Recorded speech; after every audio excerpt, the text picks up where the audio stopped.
welcome back to another Minecraft Pocket Edition 0.12.1 video, and as you can see, I am not on my Android device. That is because the official 0.12.1 has released. As you can see, on the bottom left-hand corner, version 0.12.1 alpha, that confirms the latest release, which was released last night.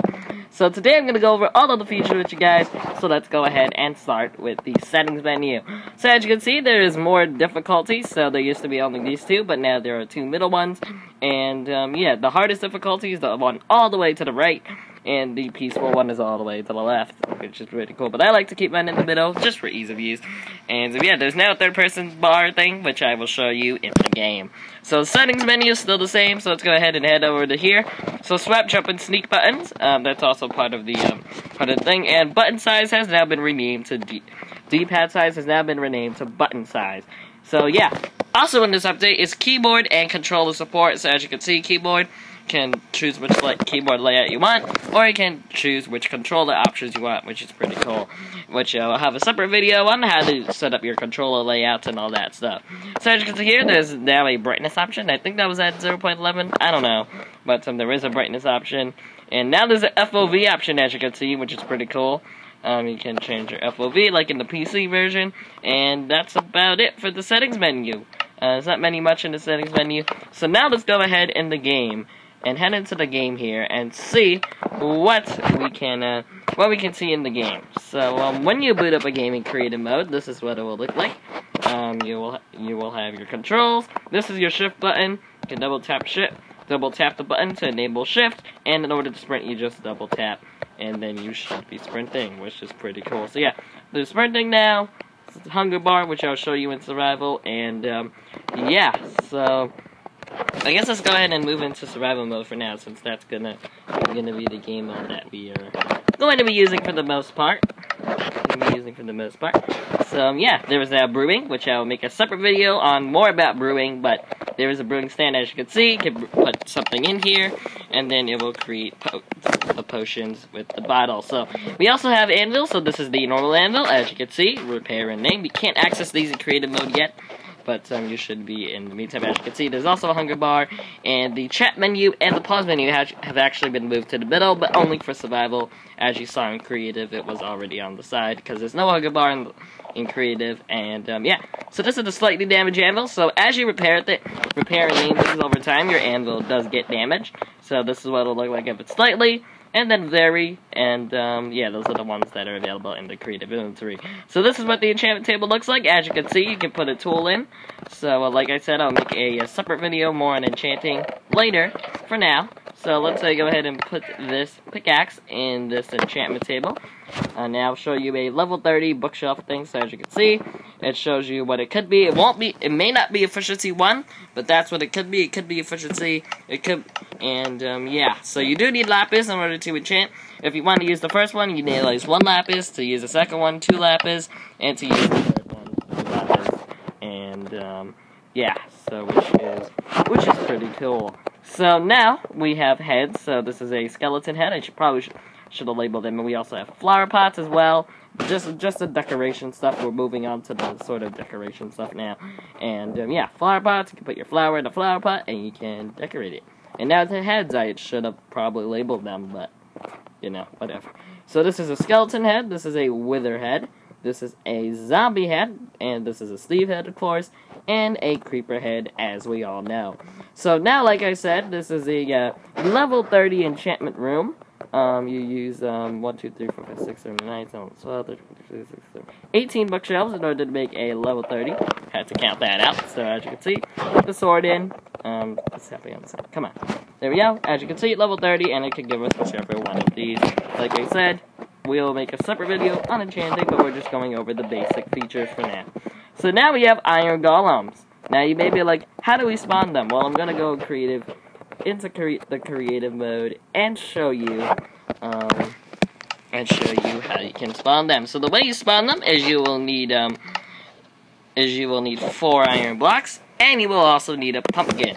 So the way you put it is as if you were spawning the wither, but instead of putting 3 wither heads, you put a pumpkin, and there you have it. You have a iron golem. So there are also snow golems now, but snow golems only survive the longest in snow biomes. So they won't survive very long if they're not in the snow biome. And the way you make them is you pile up 2 snow like this, boom, boom, and then you put the pumpkin head on top, right like that. There we go. And I guess this is a super flat world, so it doesn't really matter. But as you can see, when the pumpkin thing moves around, it leaves a trail of snow, which is pretty cool. And yeah, so let's move on to ocelots. So ocelots can be found in jungles. Well, I haven't found one unless spawning of them, but this is what they look like. And yeah, they're pretty fast. And you're actually supposed to be able to tame them with a fish, but it seems to not be working right now. But they're there, and that's what the baby ocelot looks like as well, which is pretty cool. And yes, now you can go ahead, tame your ocelots. It's pretty cool. And yeah, so now let's move on to some things that have been made. Changes made into the creative inventory. So as you can see, they rearranged everything. And yeah, so we also now have golden apples and enchanted golden apples, which I'll show you more about when we switch into survival again.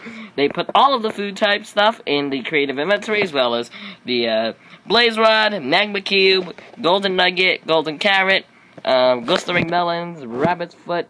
So yeah, rabbit's foot. Now you may be like, rabbit's foot? Are there rabbits? And the answer to that is no. Rabbits have not been added yet in a Minecraft Pocket Edition, but hopefully in build 13 or out 0.13. So yeah, nether wart as well.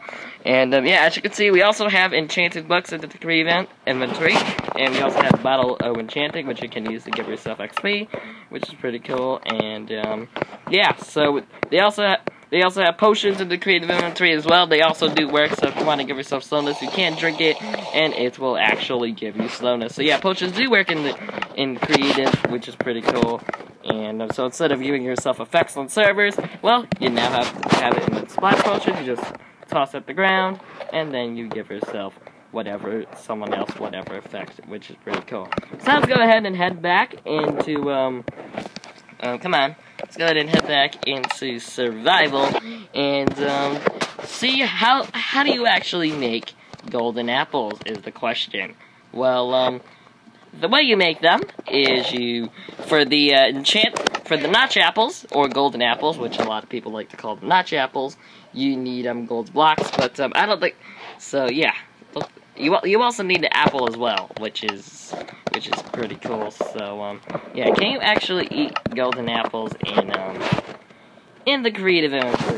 Let's go ahead and see if you can actually eat them, because then I could show you what buffs there are. You probably can, but yeah, let's see. No, you can't. But the notch apple is more powerful than the regular golden apple. The regular golden apple gives you resistance and regeneration for only a couple seconds, where the notch apple gives you like regeneration, fire resistance, or fire protection, and regular, or yeah, resistance, fire resistance, and yeah, but the notch apple gives you fire resistance and resistance for like 2 minutes, and yeah, you can check it out yourself when you do make a golden apple.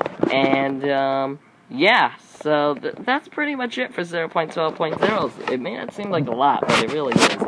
And yeah, but you may be like, aren't you forgetting something? And yeah, that is weather. We now have weather in the in 0.12, which is pretty cool. And yeah, but weather, I don't want to see nether. Like, come on, aren't you missing something? And yes, I am missing something, and that is the nether. Yes, ladies and gentlemen, we can finally now go to the nether without having to use that dumb, crazy nether reactor thing. So yeah, so the way you build nether portals is you build it like so. Sometimes you don't have to fill in the corners, but if you do, it's you build it. Yeah, you build it. That's what you do. Let's use our shift powers to oh, you don't want to use shift powers? Fine, you don't have to use shift powers. Apparently the game doesn't like shift powers, And yeah, so you don't always have to fill in the corners. The corners are optional. It won't count the corners. And so let's say I want to remove a corner. So I ran out of hunger, which is great. But if I go ahead and remove this out of the Nether Portal, as you can see, it's still light. So if I remove another corner while it's lit, it won't do anything. So yeah, the corners don't affect the portal, and you don't have to actually build it like this. You can actually build it up to 32 by 32, which is pretty cool. And yeah, so you don't have to use this Nether Portal, but this is the basic one where you only need 14 obsidian rather than like a bunch of obsidian in which you need to make. So let's go ahead and head back into creative mode, and we'll go ahead and see.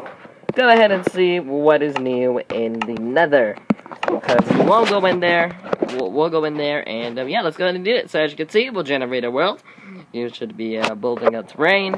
It will go through, do some things, download the Nether, do what it has to do in the Nether, and then as you can see, there are background noises of the Nether. This is how to transport, and boom! As you can see, we have netherrack, and we also have lava. So what can you find in the Nether? Well, you can find Nether quartz, which is by far the best way to get XP so far, which I've experienced, and glowstone, which is usually not found on land. So if you're looking to get some glowstone, make sure you go ahead and grab some cobble, because you're gonna have to do a little bit of trekking up here. And yeah, so whoa, lava pouring down. That's creepy. But yeah. But you may be like, soul sand, what does it do? Well, it slows you down, and it can also grow nether wart, which is pretty cool. So we go ahead and grab nether wart over here. As you can see, we can place nether wart on the soul sand, but you can't place it anywhere else in the Nether. So yeah, there is lots of lava in the Nether, so be careful of that. Make sure you don't get it. Make sure you don't run into any lava, and pigmen. So most people already know what pigmen do. If you hit them, it attracts all of them, and you can die from them. That's basically what they do. So another part of the Nether is Nether fortresses, which you can find by exploring the Nether a little bit more. You can't always find them off the start, but so you'll have to do a little bit of exploring at first, but you should eventually find it, because the Nether's actually not that big. But we just went in a big circle, so you know. But yeah, if I do find it, I'll show it to you guys. But doesn't look like I'm gonna be finding it today, so I'll make a separate video on it. But yeah, like I said, we're just going through the basic features and not really going into too much detail. I'll make separate videos going into a lot of detail on the specific topic, and yeah, in the upcoming days. But this is very exciting release for both iOS/Android. So now, and there's also now cross-platform with the Windows 10 edition, which is pretty cool. So if your friends have the Windows 10 edition of Minecraft and you want to play Minecraft Pocket Edition with them, they can do that as well. So yeah, anyway guys, thanks for watching. Hopefully you enjoyed this video. If you have, a rating would be very much appreciated. Subscribe to the channel if you haven't already. Let's go for 30 likes for this amazing 0.12.0 update that we have all been waiting for. And yeah, thanks for watching, and I'll catch you guys all in the next video.